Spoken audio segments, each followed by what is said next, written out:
So I run a company called The Fight Dietitian. So it's a company I started about 2.5 years ago is when I went official with it, but it's kind of been like four and a bit years in the making. So the way I describe it is a performance nutrition company that focuses on combat sport athletes. We work a lot with other athletes, team endurance and everything else, but we really put a lot of focus on combat sport athletes.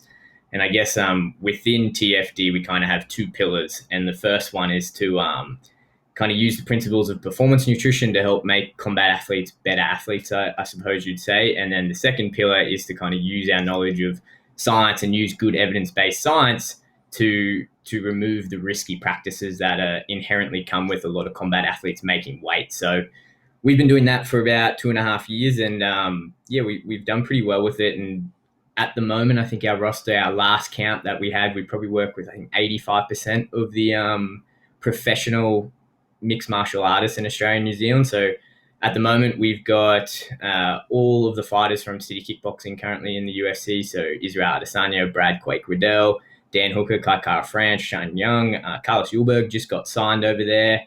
And then in Australia, like you said, Josh Coolabau, we've got Jamie Malaki, Cal Potter, who just retired, Nadia Kassim, Taito Avasa, Tyson Pedro, a bunch of guys in the Australian New Zealand team, in the Australian New Zealand scene. And then we work with guys from kickboxing, judo, jiu-jitsu, every combat sport you could think of, we work with them.